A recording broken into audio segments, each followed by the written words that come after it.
BJP സർക്കാരുള്ള സംസ്ഥാനങ്ങളിലൊക്കെ അതൊക്കെ മിച്ച സംസ്ഥാനമാണ് എന്നുള്ളൊരു കണക്ക് വരുന്നുണ്ട്. നമ്മുടെ കേരളമാണെങ്കിൽ കടമെടുത്ത് മുടിഞ്ഞു എന്ന് പറയുന്ന ഒരവസ്ഥയിലേക്ക് ഏതാണ്ട് 6000 കോടിയിലധികം കടം ഇപ്പോൾ തന്നെയായി. എന്നിട്ടും കേന്ദ്രത്തോട് യാചിക്കുകയാണ്, ഞങ്ങൾക്ക് ഇനിയും പൈസ വേണം, തരണം, ഇല്ലെങ്കിൽ അപ്പം തന്നെ കേന്ദ്രത്തിനെ കുറ്റം പറയും. ഇപ്പോൾ വന്നിരിക്കുന്ന ഒരു റിപ്പോർട്ടിൽ പറയുന്നത് ഇത്തരത്തിൽ വലിയ മിച്ചം ഇരിക്കുന്ന സംസ്ഥാനങ്ങളുണ്ട് നമ്മുടെ രാജ്യത്ത്. അപ്പോൾ സത്യത്തിൽ നമ്മളിത് നോക്കി പഠിക്കേണ്ടതാണ്. കേരള സത്യം പറഞ്ഞാൽ ഇതൊക്കെ നോക്കി പഠിക്കേണ്ടതാണ്. ഈ റിപ്പോർട്ടിൽ എന്താ സർ ശരിക്കും പറഞ്ഞിരിക്കുന്നത്?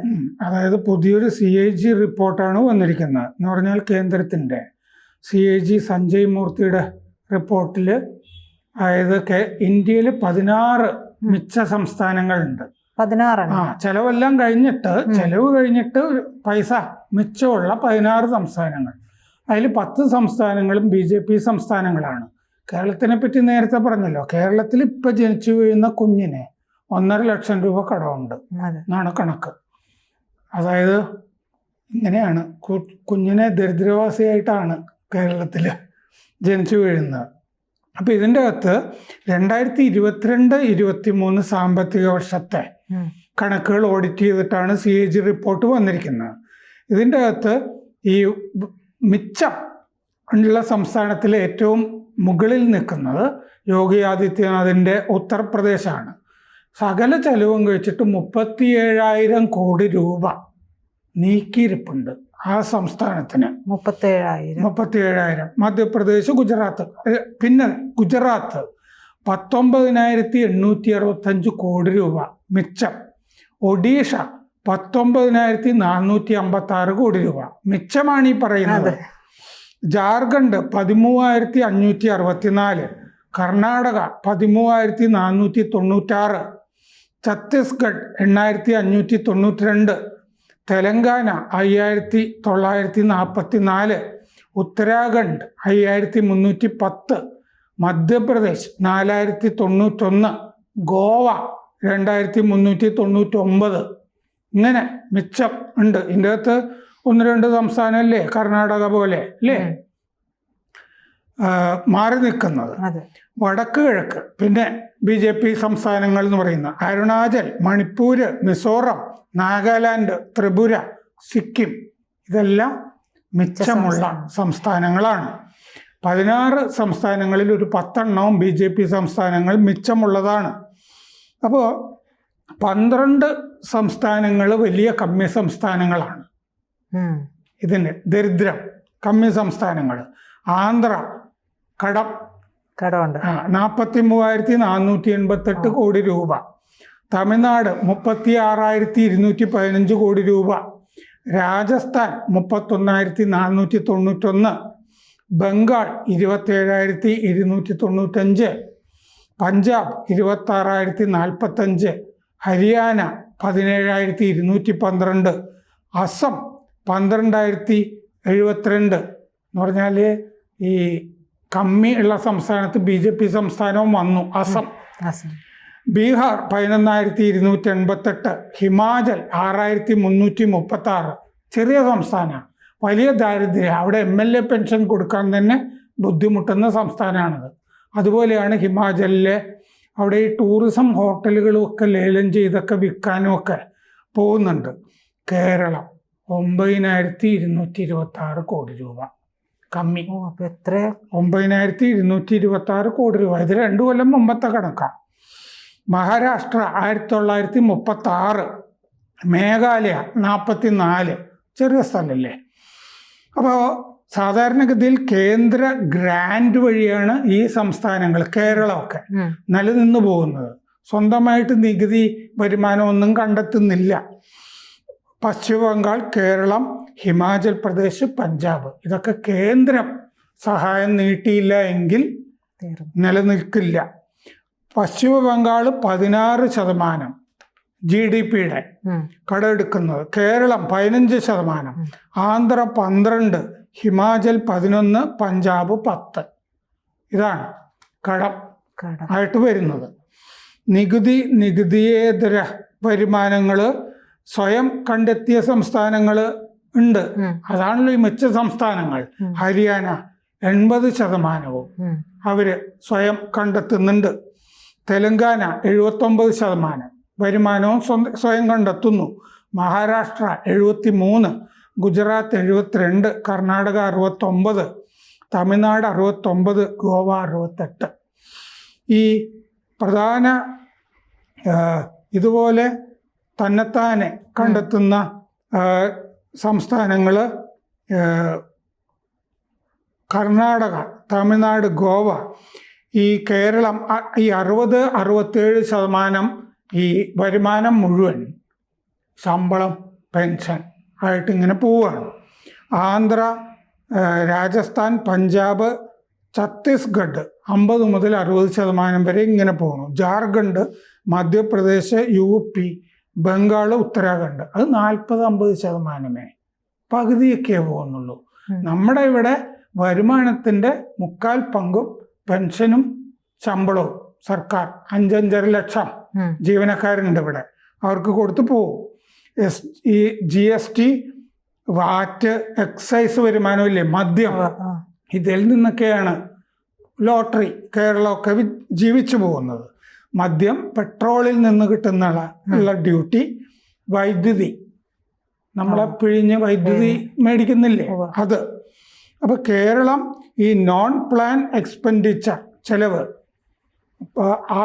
ആ പ്ലാൻ അല്ലാത്തത് എക്സ്പെൻഡിച്ചർ, ശമ്പളം, പെൻഷൻ, പലിശ, കടം മേടിച്ചതിന്റെ പലിശ ധാരാളം കൊടുക്കണ്ടേ. നമ്മൾ മസാല ബോണ്ടില് ഇല്ലേ 10% പലിശ കൊടുത്തു മസാല ബോണ്ടിന്. റവന്യൂ മൊബിലൈസേഷൻ പാപ്പരാണ് കേരളം. ദൈനംദിന ചെലവിന് തന്നെ കടമെടുക്കുകയാണ്. നമ്മൾ പദ്ധതികൾ നടപ്പാക്കാൻ വേണ്ടിയിട്ട് കിഫ്ബി എന്ന് പറഞ്ഞ ബജറ്റിലല്ലാതെ വരുമാനം കണ്ടെത്താൻ കിഫ്ബി എന്ന് പറഞ്ഞിട്ടൊരു സാധനം ഉണ്ടാക്കി. അപ്പോൾ ഈ കിഫ്ബി 2021 ആയപ്പോഴേക്കും കേന്ദ്രം ഈ കള്ളത്തരം കണ്ടുപിടിച്ചിട്ട് അതും കേരളത്തിൻ്റെ വരുമാനത്തിൽ നിന്ന് തന്നെ പോകുന്നതാണ് എന്നുള്ള കണക്കിൽ പെടുത്തുകയാണ് ചെയ്തത്. കിഫ്ബി ആണല്ലോ, കാരണം കേരള സർക്കാരിൽ ഗ്രാൻഡ് നിൽക്കുന്ന അതിൻ്റെ കിഫ്ബി വാങ്ങുന്ന കടത്തിനും ഗ്രാൻഡ് ഈ ജാമ്യം നിൽക്കുന്നത്, ഗ്യാരണ്ടി നിൽക്കുന്നത് കേരളം തന്നെയാണ് സർക്കാർ. അപ്പോൾ ഇത് ബജറ്റിലില്ല എന്ന് പറഞ്ഞിട്ട് ഈ തട്ടിപ്പ് നടത്തുന്ന പരിപാടിയാണ് ഈ കിഫ്ബിയിൽ നടന്നിരിക്കുന്നത്. കിഫ്ബിയും വരുമാനം ഉണ്ടാകുന്ന പദ്ധതികളല്ലല്ലോ നടപ്പാക്കിയിരിക്കുന്നത്. സ്കൂൾ കെട്ടിടം പണിയുക അല്ലേ, പാലം പണിയുക തുടങ്ങിയ പരിപാടികൾ കൊണ്ടൊന്നും വരുമാനമൊന്നും ഉണ്ടാവില്ല. നമ്മുടെ ഇവിടെ പറഞ്ഞുകൊണ്ട് നടക്കണ ഏതാണ്ട് 6000 കോടിയുടെ കണക്കാട്ടോ കടം. പക്ഷെ സാറ് പറയുമ്പോഴാണ് അത് 9000 കോടി എന്ന് പറയാം. അപ്പൊ എത്ര ഇതിന്റെ ഡിഫറൻസ് ആണ് എന്ന് നോക്കുക. അപ്പൊ ഇവിടെ താഴ്ത്തി പറയുകയാണ്, ഉള്ളതൊക്കെ താഴ്ത്തി പറയാണ്. അപ്പൊ നമ്മുടെ സാധാരണഗതിയിൽ ഈ കടമെടുപ്പിനൊരു പരിധി നിശ്ചയിച്ചിട്ടുണ്ട്. അതിനെതിരെയാണ് സുപ്രീം കോടതിയിൽ കേരളം കേസിന് പോയത്. GDP ഈ ഇന്ത്യൻ ശരാശരിയേക്കാൾ 1.6 ഇരട്ടിയാണ് കേരളത്തിൻ്റെ. എന്നിട്ടാണ് ഈ പിച്ച തണ്ടുന്നത്. അപ്പം കടമെടുപ്പ് പരിധി കൂട്ടാനായിട്ട് സുപ്രീം കോടതിയിൽ നമ്മൾ പോയി. GDPയുടെ 3% കടമെടുക്കാവുന്നത്. അതാണ് പരിധി നമ്മുടെ GDPയുടെ. അപ്പോൾ കേരളത്തിൻ്റെ പരിധി എന്ന് പറയുന്നത് 32,400 കോടി രൂപ. ഇതാണ് പരിധി എന്ന് പറയുന്നത്. അത് 2024 സാമ്പത്തിക വർഷത്തിലെ പരിധി എന്ന് പറയുന്നത് 32,400 കോടി രൂപയാണ്. നമ്മൾ അതിൻ്റെയൊക്കെ അപ്പുറത്ത് പോയി. കിഫ്ബിയുടെ കടവും കൂടി 2021 ഈ കൂട്ടത്തിൽ ചേർത്തല്ലോ. അപ്പോൾ നമ്മുടെ ഈ ഭരണഘടനയുടെ വകുപ്പ് 293 അതനുസരിച്ചിട്ടാണ് കേരളം സുപ്രീം കോടതിയിൽ പോയി. ഈ പ്രശ്നത്തിൽ സുപ്രീം കോടതിയിൽ പോകുന്ന ആദ്യത്തെ സംസ്ഥാനമാണ് കേരളം. അതനുസരിച്ചിട്ട് പൊതുകടം സംസ്ഥാന കാര്യമാണെന്നാണ് കേരളം വാദിച്ചു നോക്കിയത്. പൊതുകടം അതിൽ കേന്ദ്രം ഇടപെടരുത്, സംസ്ഥാനത്തിൻ്റെ സ്വന്തം കാര്യമാണ് എന്നാണ് വാദിച്ചു നോക്കിയത്. അപ്പോൾ ശരാശരി കമ്മി 2.5% ആണ് ഓൾ ഇന്ത്യ ശരാശരി കടം. നമ്മുടേത് 4.17%. ദേശീയ ശരാശരി വെച്ച് നോക്കുമ്പോൾ അതിൻ്റെ ഇരട്ടിയായിട്ട് വരുന്നുണ്ട് കടം. നമ്മൾ പരിധിക്കപ്പുറമൊക്കെ കടം വാങ്ങിച്ചു കഴിഞ്ഞു. കിഫ്ബി വഴിയും കടം മേടിച്ചിങ്ങനെ കൂട്ടിയിട്ടുണ്ട്. അപ്പോൾ ഇതാണ് കേരളം പാപ്പരായ മിസ്മാനേജ്മെൻറ്റാണ്. ധനകാര്യ മാനേജ്മെൻറ്റ് എങ്ങനെ വേണം എന്നറിയാത്തതാണ്. എങ്ങനെ നികുതി ചുമത്താം, എന്തിനൊക്കെ പുതുതായിട്ട് നികുതി ചുമത്താവുന്ന കാര്യങ്ങൾ ധാരാളം ഉണ്ടാവും, മദ്യം മാത്രമല്ലല്ലോ. അപ്പോൾ അങ്ങനെ നികുതി വരുമാനം എന്ന് പറഞ്ഞൊരു സംഭവം പുതിയ തരത്തിലൊന്നും കണ്ടെത്തുന്നില്ല. നികുതിയേതര വരുമാനം, നികുതി വരുമാനം ഇതൊന്നും ഇല്ല. ഉള്ള വരുമാനം മുഴുവൻ ശമ്പളം കൊടുത്ത്, ശമ്പളമൊക്കെ വലിയ തോതിലാണല്ലോ കൂട്ടിയിരിക്കുന്നത്. അതുപോലെ ഈ എയ്ഡഡ് കോളേജുകളിൽ ശമ്പളം കൊടുക്കുന്നത് സർക്കാരല്ലേ, അല്ലേ?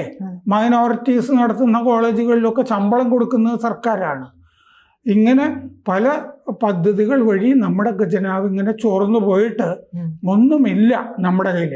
ആ സമയത്താണ് നമ്മൾ നോക്കുമ്പോൾ യോഗി ആദിത്യനാഥിൻ്റെ കയ്യിൽ 37,000 കോടി രൂപ. ചെറിയ തുകയൊന്നുമല്ല.